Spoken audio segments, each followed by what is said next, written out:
자, 이번에는 시청자 여러분께서 보내주신 정말 머리 아픈 수학 고민을 깨끗하게 해결해드리는 클리어 매스입니다. 오늘 사연은요, 중학교 3학년 딸을 두신 어머니께서 보내주신 사연인데요. 지금 현재 성적이 좀 많이 뒤처져 있는 데다가 흥미까지 잃고 있어서 앞으로 도대체 어떻게 해야 할까 어머님이 고민이 아주 많으십니다. 일단 단도직입적으로 질문을 좀 드리겠습니다. 김세희 선생님. 중3 늦습니까? 아유, 절대 늦은 시간이 아닙니다. 뭐 고등학교 1학년, 2학년, 뭐 늦게는 3학년 때 시작하는 학생들도 있습니다. 다만 중간에 이렇게 좀 포기하고 그럴 가능성이 있어서 그런 것들이 걱정되는 것이지 절대로 중3이면 늦은 시간이 아닙니다. 사실 이 정도 상태면 어떤 것부터 시작해야 될지 그게 더 막막하거든요. 어디서부터 저희가 손을 대야 할까요? 일단 도대체 얘가 왜 하위권인지, 머리가 나빠서인지, 공부를 안 해서인지, 하기 싫어서인지, 뭐 애인이 생겨서인지 이유를 찾아야 되고, 그거를 찾은 다음에 그걸 변화시키기 위하면 또 어떤 처방을 해줘야 될지, 동기부여를 시켜줘야 될지, 아니면 더 연습을 많이 시켜야 될지 찾아야 되기 때문에 그냥 단순하게 잡아내기는 쉽지 않습니다. 네, 그러면 어떻게 해서 흥미를 잃게 됐는지, 그리고 지금 현재 상태는 어떤지 그 문제점들을 직접 주인공을 만나봐서 알아보도록 하겠습니다. 오늘의 주인공 중학교 3학년 여학생 함께 만나볼게요. 화창한 평일 오후, 부엌에서 엄마와 함께 무언가를 만들고 있는 오늘의 주인공. 야, 열심히 또 엄마랑 이렇게 또 음식을 만드네요. 우리 희수가 파티시에가 되는 게 꿈이래요. 근데 어머니께서 저렇게 또 집에서 직접 해볼 수 있게 해주셔서 참 좋네요. 알콩달콩 다정한 모습이 정말 보기 좋은데요. 희순이는 어떤 수학 고민을 갖고 있을까요? 이제 좀 있으면 이제 지금이 현재 중3이라서 고등학교도 올라가고 이제 수능도 봐야 되는데 수학을 너무 손을 놔가지고 어떻게 해야 될지 고민입니다. 지금 현재. 야, 손을 놨을 정도면은 정말 어머니가 걱정이 이만저만이 아니시겠는데요? 어떻게 보면 저 시간에 지금 수학 공부를 좀 했으면 하는데 아니, 그리고 원래 이렇게 그 빵 만들거나 과자 만들거나 그럴 때요, 계량컵들 많이 쓰잖아요. 그거 되게 중요하지 않나요? 공부보다는 요리가 좋다는 희수 때문에 걱정이 이만저만이 아니라는데요.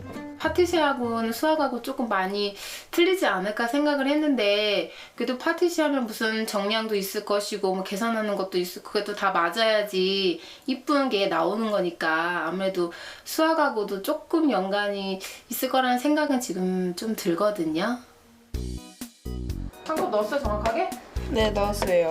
이거 똑같이 맞춰서 해야 되는 거 아니야? 아까 대충 넣으면 돼요. 대충 넣으면 되는 거야? 네. 확실해? 아, 대충 눈으로 가면 돼요. 그래? 그렇게 해도 돼? 아주 자신만만해요. 대충 하면 돼요. 이렇게 얘기하는데 많이 해봤나 봐요. 희수는 정말 꿈과 관계가 없다고 생각해서 수학 공부와 담을 쌓은 걸까요? 수학은 그렇게 상관없을 것 같아서 파티시랑은 딱히 연관을 안 했어요. 수학은 수학이요, 제빵은 제빵이라는 희수. 굳이 수학을 몰라도 맛있는 빵을 만들 수 있다는 게 희수의 생각이었는데요. 중이야, 일로 와봐. 일로 와봐. 다 완성된 빵을 동생과 함께 나눠 먹는 희수. 강아지하고 장난치지 말고 빨리 먹어. 네. 빨리 먹고 공부해야지. 네. 그래도 우리 희수가 엄마가 뭐라고 얘기하면 진짜 대답은 정말 잘하는 것 같아요. 고분고분. 빨리 가서 노트북 들고 가서 인간 빨리 해. 빨리 그만 먹어. 다 먹었네 이제. 더 이상 그래서 먹어. 대답은 하는데 엉덩이를 들고 일어나지는 않네요. 공부를 하라는 엄마의 말은 뒷전. 세워라 내워라 느긋한 모습의 희수. 빨리 마시라고요. 공부 좀 스스로 좀 했으면 좋겠는데 안 하니까 좀 공부 좀 스스로 해라 이런 말을 좀 많이 하는 편이죠. 그래, 하긴 중3 정도 되면 부모님들이 제일 바라는 게 그거죠. 스스로 좀 하려고 하는 모습. 인터넷 강의를 이제 시작하는데 집중을 크게 하는 것 같지는 않아요. 얼굴 표정이. 학원에 다니지 않는 희수. 인터넷 강의를 들으며 공부를 하고 있었는데요. 그런데 갑자기 휴대폰을 꺼내는 희수. 공부를 시작한 지 10분도 채 지나지 않았는데 저절로 휴대폰에 손이. 이거 스마트폰인데 또 뭐 하려고 그러죠? 아, 만화를 또 저렇게 또. 인터넷 강의는 뒷전. 휴대폰 삼매경에 빠진 희수. 공부할 때와는 사뭇 다른 모습인데요. 그래서 뭐하냐? 엄마 공부하랬잖아. 엄마가 얻어 치우지도 않네요. 그거 그만 좀 봐. 엄마 공부하라 했지? 그만 봐. 빨리 인강해. 뽑으면 혼난다. 알았어요. 집중해서 봐. 희수가 인터넷 강의에 집중할 수 없었던 이유는 따로 있었는데요. 이해가 잘 안 돼요. 그게 말이 빠르고 이제 좀 학교에서 이해가 안 되는데 강의를 들으니까 거의 이해도 안 되고 이제 좀 어렵죠. 그 희수가 하려고는 하는데 자기 수준하고 너무 안 맞다 보니까 자기가 수학을 좀 포기하게 되더라고요. 그래서 자기 수준에 좀 맞게 이렇게 하면은 잘 머릿속에 들어올 것 같은데 학교에서도 자기가 이제 잘 머리 수준이 좀 안 맞다 보니까 이게 이해력이 좀 떨어지는 것 같더라고요. 그래서 인터넷 강의를 들으며 공부를 하고 있지만 성적이 전혀 오르지 않아 고민이라는 희수. 때문에 인터넷 강의마저 점점 더 듣기 싫어졌다고 하는데요. 하지만 엄마의 성화에 다시 인터넷 강의를 듣는 희수. 공부를 하고 있는 것 같지 않아요. 아니, 왠지 유체 이탈이 지금 벌어지고 있는 것 같은. 문지삼은 B라고 표현하기로 했어. B를 2번 곱한다. 그런데 인터넷 강의를 듣는 건지 TV를 보는 건지 전혀 집중을 하지 못하는 모습인데요. 근데 일단 보면은 인강 띄워놓고 옆에 뭐 노트도 없고 연필도 없는 것 같고. 필기도구는커녕 공부할 때 꼭 필요한 문제집조차 없는 상황. 게다가 그 흔한 수학 문제집도 심지어 교과서도 없는 희수의 책상. 정말 황량하기 그지없는데요. 또 핸드폰 만지는데요. 야, 좀 심각한데요. 희수가 수학 공부를 피하는 이유가 따로 있는 건 아닐까 직접 물어봤습니다. 희수양? 네? 하루에 수학 공부 얼마나 해요? 학교에서 하는 거 빼고는 잘 안 해요. 그러면 수학 공부가 언제부터 어려웠어요? 이제 초등학교 6학년 때부터 어려웠는데 그래서 그때부터 이제 수학 공부를 안 하기 시작해서 요즘은 이제 좀 따라하기도 버겁고 이해가 좀 잘 안 돼요. 초등학교 때는 수학 우등생이었다는 희수. 하지만 전개도를 비롯해 비율, 비례식이 나오기 시작하면서 수학이 점점 어렵기 시작했다는데요. 점점 수학과 담을 쌓기 시작해 지금까지 왔다는 희수. 그러니까 희수도 뭔가 언젠가부터 이게 좀 잘 내 맘대로 안 되고 있다라는 거를 지금 알고 있는 것 같아요. 그러니까 얼마나 더 답답하겠어요. 도움을 청할 데도 없고. 공부를 이제 해야겠는데 공부 이제 방법도 이제 잘 모르겠어요.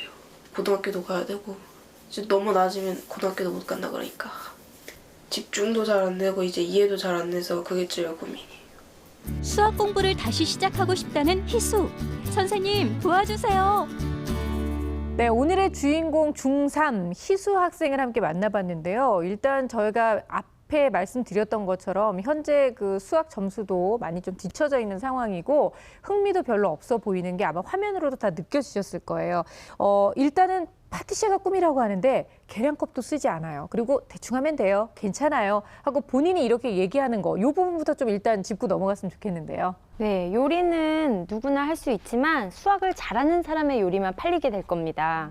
그래서 왜 그러냐면 눈대중으로 이렇게 하는 게 아니라 정확하게 인지해서 측정하고 비율이나 통계를 내서 계산해서 만드는 게 중요해요. 이렇게 고급스러운 음식일수록 작은 온도나 그리고 재료의 양에 따라서 맛이 확 달라지거든요. 그리고 게다가 이 친구가 파티시에가 됐을 미래 시대는 사람들이 더 건강을 많이 생각합니다. 그래서 칼로리량이라든가 또는 뭐 당뇨가 있다던가 나트륨을 조절한다던가 그런 미묘한 거를 정확하게 해줘야 되기 때문에 이렇게 전문적으로 그렇게 되지 않으면 상품화되기 어려울 가능성이 높습니다. 그리고 또 수학적으로 잘 계산해야지 남는 재료도 적고 그래서 그러네요. 경제적으로도 아주 큰 역할을 하기 때문에 수학은 굉장히 중요합니다. 우리 어머님도 그 음식을 하실 때요, 눈대중으로 하시는데 맛이 없어요.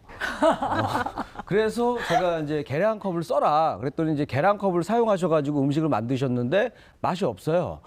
결국에는 우리 어머니 음식 솜씨가 없구나. 그렇기 때문에 이거 뭐 계란컵을 쓰든 안 쓰든 어차피 그거는 음식 할 수 있는 그 재능 아닌가, 상관없지 않은 거가 아닌가 이런 생각을 하거든요. 저는 반대인데요. 반대요? 오히려. 예. 미성 선생님 어떻게 보세요?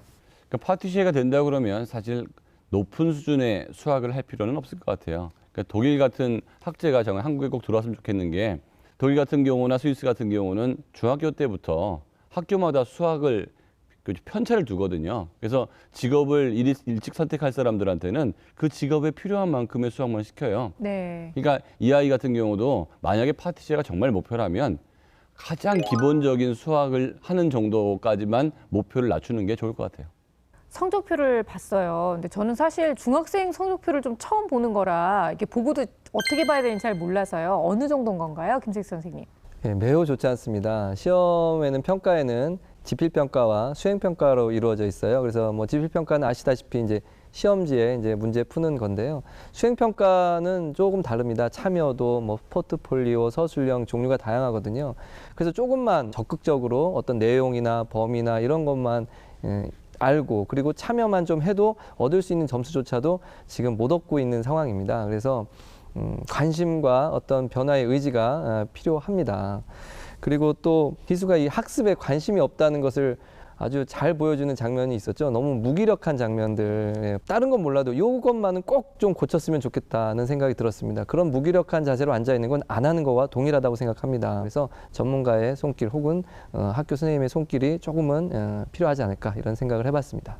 저는 사실 어머님의 그 태도가 눈에 좀 띄었는데요. 사실 아무리 어린아이라고 하더라도 뭐를 시켰는데 안 하고 딴짓하고 있는 걸 보면 엄마들 입장에서는 뭐 감시 차원에서라도 뭐 가서 야! 뭐 이렇게라도 하든지 아니면 이미 저희 집도 저 정도 애가 저렇게 있으면 가가지고는 너 뭐 하는 거야? 뭐 이러면서 얘기 한마디 할 법도 한데 제가 봤을 때는 어머님이 너무 부드러우신 것 같아요. 희수한테. 네. 그렇다고 또 갑자기 또 막 화를 내면 또 아이가 또 상처받을 수가 있으니까 약간 그 막장 드라마처럼 어머니께서 그 눈 옆에다 점 하나를 딱 붙이고 나서 돌변하시는 거죠. 갑자기 막 화도 내고 강하게 꾸짖기도 하고 그리고 점을 띄면 다시 또 부드러운 엄마로 돌아와서 같이 또 음식도 만들고 해서 좀 그렇게 하면 아이가 좀 잘하지 않을까. 네. 지금 이제 희수 상태를 보면은 중학교 3학년 지금 현재 공부 방법으로는 전혀 습득이 되고 있지 않다는 게 눈으로도 보여지고 그 문제집 푼 걸로도 다 보여지거든요. 그래서 이 친구 같은 경우는 어머니께서 초등학교 참고서나 교과서를 구비하셔서 초등학교 것부터 공부를 시키는 게 좋을 것 같습니다. 그래서 아까 말씀한 것처럼 초등학교 교육청이나 그 무료 교육 사이트에 초등학교용 인터넷 강의가 있거든요. 그래서 그 과목 위주로 초등학교 때부터 그 인강을 듣고 교과서 참고서 공부하시면 좋겠고 이제 아이와 함께 계획을 세워서 매일매일 꾸준히 이 요리하는 것만큼 공부를 지금부터는 반드시 해야 됩니다. 안 그러면 늦게 되거든요. 그래서 어머니께서는 그 계획을 지켜졌는지에 대한 점검 정도 체크리스트로 만들어서 체크해 주시는 게 좋고 그리고 중학교는요. 초등학교하고 다른 게 과목별로 선생님이 다 계시잖아요. 그분들이 이제 담임도 맡고 계시지만 안 맞는 분들도 많단 말이에요. 그분들이 교무실에 늘 상주해 계십니다. 그러니까 어머니께서 예, 그렇게 학교에 있는 과목 선생님들을 함께 상담하는 것도 추천합니다. 일단은 선생님들 세 분 모두가 지금 위기라는 거는 다 공통적으로 인정을 해주셨어요. 이제부터라도 아이에게 맞는 학습법을 찾아야 될 텐데 우리 희수양한테 좀 맞는, 희수양이 좀 편하게 느낄 수 있는 공부법 있으면 가르쳐 주세요, 선생님. 우선은 옆에서 누군가가 그 선생님이면 좋겠습니다. 선생님이 이렇게 이걸 보고 이렇게 하는 거야라는 직접적인 지도가 좀 있었으면 좋겠습니다. 희수도 수업 시간에 어떻게 하는지를 좀 보고 친구들 어떻게 하는지 좀 보고 좀 따라하는 것도 있어야 되고요. 그래서 책에 있는 뭐 쉬운 예제들을 한번 써보기도 하고 이게 무엇인지 또 알아야 되는데 우선은 아까 인강을 볼 때 보면 주변에 책이 없잖아요. 아무것도. 연습장도 없잖아요. 연필도 없고 가만히 앉아만 있었단 말이에요. 그거는 아까 말했듯이 분명히 앉아는 있지만 안 하는 거와 동일한 거예요. 따라서 연습장, 참고할 만한 책, 교재 이런 것들을 구비해 놓고 보고 쓰고 모르는 게 나오면 멈추고 그리고 찾아보고 해야 되는데 이렇게 하기에는 혼자서는 여태까지 안 해봤기 때문에 이런 변화를 이렇게 하는 거야라는 어떤 구체적인 행동, 양식, 방법 이런 것들을 알려주는 것이 희수에게는 가장 시급하다고 생각합니다. 네. 희수가 수학에 이렇게 흥미를 느끼지 못하고 수학을 굉장히 어렵게 느끼는 이유가 뭐 따로 있는지 저희가 또 검사 진행을 해봤는데요. 결과가 또 궁금해요, 선생님. 네, 결과 보도록 하겠습니다. 네. 보면 이제 전체 인지 능력은 평균보다 네. 약간 조금 높아요. 그다음에 속도나 이런 것들도 크게 문제가 되지 않아요. 그렇네요. 이걸로만 보면 그 타고난 게 나쁜 아이는 아니고요. 습관이 안 좋았다고 볼 수 있고 동기 검사를 해봤더니 학습 동기 낮음. 근데 우울짜증 불안도 낮음. 그리고 공부 전략도 낮음. 다시 말하면 공부도 하기 싫고 어떻게 하는지도 모르겠는데 기분은 나쁘지 않음. 즉 얘는 지금 무기력한 상태라고 볼 수 있는데 다만 타고난 게 괜찮고 현재 심리적으로 문제가 없기 때문에 약간의 성취가 있거나 목표의식이 생기면 의외로 결손 상태가 빨리 해소될 가능성은 있습니다. 선생님 말씀하신 대로 기본적인 기초 수학에 대한 성취감을 주면서 아이가 좀 동기를 가질 수 있도록 하면 참 좋겠다는 생각이 드는데요. 일단 희수의 지금 그 수학 실력이 어느 정도 되는지 문제풀이 과정을 통해서 선생님들 또 보셨잖아요. 예, 맞습니다. 30문제 중에 3문제 맞았습니다. 아이고.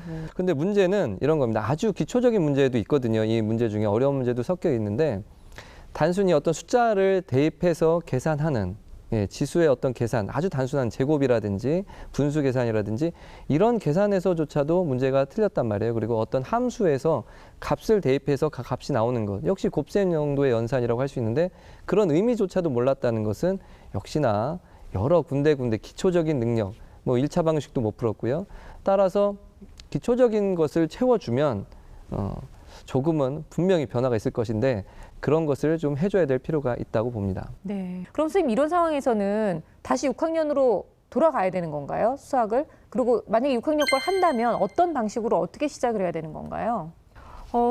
이 친구는 3년 전부터 손을 놨다고 하는데 저는 사실은 초등학교 4학년 거부터 공부를 하는 것을 네. 권하고 있거든요. 그러니까 초등학교 4학년 때가 되면은 이제 분수, 소수, 합산도 나오고 이렇게 다각형이 나와요. 그리고 5학년 때 합동과 대칭 이렇게 또 나오고 6학년 때는 또 비율 그리고 건널비와 부피가 나와서 중학교 때 배우는 그 맥락, 도형이든 함수든 방정식이든 다 연결고리가 4학년 때부터 시작이 되거든요. 그래서 보면은 이제 문제집이 있는데 얇은 문제집 말고요. 좀 참고서 형식의 문제집을 그 학년별로 학기별로 구매를 하시면 굉장히 친절하게 나와 있어요. 네. 초등학교 거는. 그래서 지금 이 희수가 읽어보면 어떻게 보면 누구의 도움 받지 않더라도 술술술술 읽히게끔 굉장히 쉬운 친절한 문제집들이 있거든요. 그래서 그 문제집을 좀 해서 초등학교 4학년 피식 웃을 수도 있는데 지금 희수 자체가 요리를 파티시에가 된다고 요리를 하잖아요. 요리가 아시겠지만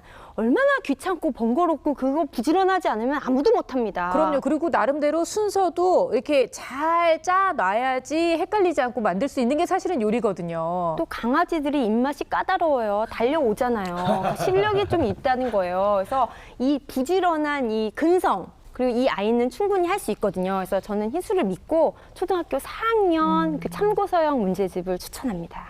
이게 수학의 계통 과목이기 때문에 그 미리 후행은 계통에 맞춰서 하는 게 좋을 것 같고요. 예를 들면 인수분해 간다면 중3 때, 중1, 2 때 방정식이 힘들 거고 6학년 때 비례식이 힘들 거고 그러면 비례식이 이해가 잘 됐는지부터 점검을 해야 되겠죠. 그다음에 중3의 원의 선질이 이해가 잘 안 된다면 6학년 때 도형의 건널비와 부피가 잘 이해가 됐는지 만약 그게 이해가 잘 안 된다면 6학년 때부터 문제가 생긴 거예요. 그다음에 중학교 2학년 때 나오는 도형의 닮음이 문제가 된다면 5학년 때 도형의 합동과 대칭이 잘 이해가 되는지 이런 식으로 분명히 지금 문제가 있는 경우에 과거에 어느 부분에서 이해가 잘 안 되는 부분이 있거든요. 그 부분이 이해된다면 현행으로 가고 그 부분이 이해가 안 되면 과거 후행해서 충분한 시간을 갖고 다시 개념을 정리하는 게 좋을 것 같습니다. 네. 근데 사실 지난 거를 하면서 시간을 보내기에는 사실 중3이라는 그 압박감이 좀 있습니다. 그러니까 아무래도 지금 현행 학습에도 신경을 좀 써야 될 것 같은데 어떻게 하면 될까요? 예, 사실 이게 큰 방법이 없습니다. 사실은 왜냐하면 기초가 워낙 부족하니까 수업 시간에 앉아서 듣는 내용들이 거의 뭐 머릿속에 안 들어올 가능성이 있습니다. 네. 의지가 있어도 지금 앞에 내용을 모르기 때문에 저 말이 무슨 말일까 할 텐데 따라서 학습 태도라도 좀 자세를 좀 바꿔서 써보는 연습. 왜냐하면 많이 써보지 않았을 거예요. 듣고 한번 예제를 써보는 연습. 여기가 정의구나. 이 정의를 통해서 이렇게 했구나. 내용은 정확하게는 모르더라도 아 이게 이렇게 대입되고 요게 요 식이니까 요 숫자를 여기다 대입해서 썼구나. 아 이런 게 식이라고 하는 거구나. 이게 방정식이라고 하는 거구나. 아 저렇게 남들은 하는구나. 우선은 그런 자세부터 바꾸면 변화가 시작되지. 그리고 다 하라는 게 아니라 이거는 이렇게 하는 거구나 정도만 알아도 되거든요. 즉 한 단원의 어떤 주제에 예제 한 두서너 개 정도를 이런 정의를 통해서 이렇게 하는 거구나. 이런 것만 해도 우선은 기초를 넘어갈 수 있거든요. 그런 거 시도를 해봤으면 좋겠습니다. 후행학습을 할 때 사람들이 네. 걱정을 하거든요. 아, 6학년 때 1년 동안 한 걸 어떻게 할 거냐. 근데 중3 정도의 만약에 인지 능력이 평균이라고 하면요. 그 애가 6학년 걸 풀 때는 천재예요. 그렇죠. 그렇기 때문에 얘가 1년 동안 할 거를요. 한 달이면 다 할 수 있거든요. 그러니까 항상 인지 능력이라는 것은 지금 평균은 몇 년 전엔 천재. 그래서 내가 6학년 때 힘들었던 게 지금 보면 전혀 안 힘들 수가 있기 때문에 걱정 안 하셔도 됩니다. 현행 학습은요, 제가 봤을 때 일단 아무래도 교과서가 중요하잖아요. 그래서 네. 교과서 문제에서 좀 어려운 거, 좀 쉽지만 기초적인 거를 친한 친구한테 물어보는 거죠. 그래서 그 친구가 친절하게 알려주면 이해하면 되고, 그 친구도 모르면 안심을 하면 돼요. 나만 모르는 게 아니구나. 얘네들도 다 모르는데 그냥 앉아있구나 하면서 심리적 안정을 취하면 된다. 현행 학습은 이런 식으로 좀 했으면 좋겠습니다. 뭐 근데 희수한테는 좀 이런 심리적 안정감도 필요한 것 같아요. 뭐 나쁘지는 않은 것 같고요. 저는 어머님의 역할도 저희가 좀 짚어드려야 할 것 같은데요. 사실 내가 뭘 어떻게 도와줘야 되지라고 막막하게 느끼시는 분들이 굉장히 많이 계실 거라고 생각하거든요. 일단 고학년 자녀를 둔 부모님들도 좀 들으실 수 있도록 엄마의 역할 좀 알려주세요. 정말 중요합니다. 이게 어떻게 보면 가장 중요할 수도 있겠습니다. 실질적으로. 왜 네. 그러냐면 공부하는 시간과 이 스마트폰 하는 시간. 이거 정말로 분리해야 되거든요. 그래서 집안에서의 사용 규칙, 그리고 학습 계획, 하루에 어느 정도 해야 되는가, 어떤 학습 분량, 이런 거를 같이 계획을 세워도 좋고, 계획을 세운 걸 한번 점검만 해주셔도 좋고, 즉, 중학생 정도 되면 어머님들이나 뭐 부모님들이 직접 지도하시기는 힘들어요. 그렇죠. 그러니까 이렇게 함께 고민해 주는 정도의 역할, 그리고 어떤 휴대폰의 어떤 관리, 그리고 건강 관리, 그 정도만 하면 됩니다. 나머지는 이제 희수의 의지, 그리고 학생들의 의지라고 보면 됩니다. 저는 현실적인 조언을 해줘야 될 필요가 있다고 보는데요. 이 아이가 파티시에가 되고 싶다 그러면 저는 진로 설계를 할 때 이 아이한테 맞는 직업의 그 실업계 학교를 정해주고 조금만 후행을 해서 기초 개념만 알고 들어가면 거기서는 그렇게 고통스럽지 않게 수학을 재밌게 할 수 있을 것 같습니다. 그래요. 지금 당장 우리 희수한테 뭐 몇 달 동안 열심히 해서 너 심화 과정까지 해보자라고 요구하는 거는 좀 무리가 될 것 같아요. 지금 현재 아이의 상태를 잘 파악하셔서 아이가 부담 갖지 않도록 시작을 좀 하셨으면 좋겠다는 생각이 들고요. 일단 무엇보다 희수가 원하는 꿈이 확실하게 있으니까요. 그 꿈을 토대로 어떻게 해서든지 수학에도 흥미를 가질 수 있도록 주변에서 많이 얘기를 해주셨으면 좋겠다는 생각이 듭니다. 자, 오늘 중학교 3학년 희수에 대한 이야기 고민 함께 나눠봤는데요. 선생님들께서 많은 얘기를 해주셨지만 정말 놓쳐서는 안 되는 전문가 선생님들의 조언 들어보죠. 결정적 한방! 네, 제 결정적 한방은 욕심입니다. 희수는 공부에 대한 욕심을 가져야 됩니다.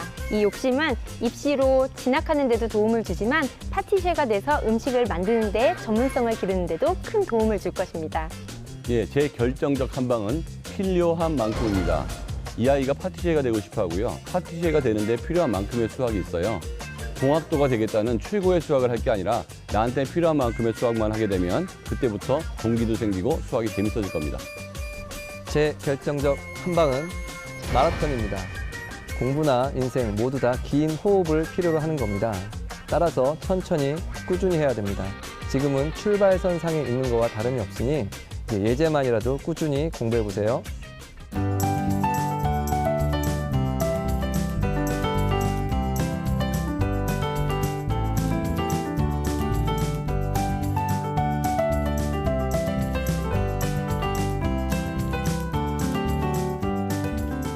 자, 이번에는 우리 이리 씨의 결정적 한방. 요즘 늘 기대가 되거든요. 네, 기대하셔도 좋습니다. 제 결정적 한방은 바로 초콜릿입니다. 네, 이 초콜릿을 먹으면 기분이 좋아져서 뭐 공부가 잘 되기 때문이 아닐까 요건 아니고요. 뭐냐면 이 초콜릿 하나가 나오기까지도 많은 사람들의 정성과 노력이 들어갑니다. 그래서 우리 희수 친구도 수학에 대해서 조금만 정성을 더하면 이 초콜릿처럼 달달한 수학 점수가 나오지 않을까 해서 요걸로 정했습니다. 아, 그래요. 오늘은요, 저는 그 김희진 선생님이 말씀하신 욕심을 부려라라는 말이 너무 마음에 들어요. 이렇게 아이가 늘 항상 이렇게 좀 여유 있는 아이들도 있겠지만요, 조금만 욕심을 부려주면 더 잘할 수 있다는 생각이 드는 아이들이 분명히 있거든요. 무엇보다 아이가 가지고 있는 미래의 희망과 좀 이렇게 접목시켜서 이 수학과 관련된 여러 가지 흥미를 좀 불러일으켜 주신다면 아이들에게도 큰 도움이 되지 않을까라는 생각이 들었습니다. 자, 오늘 수학은 여기까지고요. 저희는 다음 시간에 찾아오겠습니다. 감사합니다.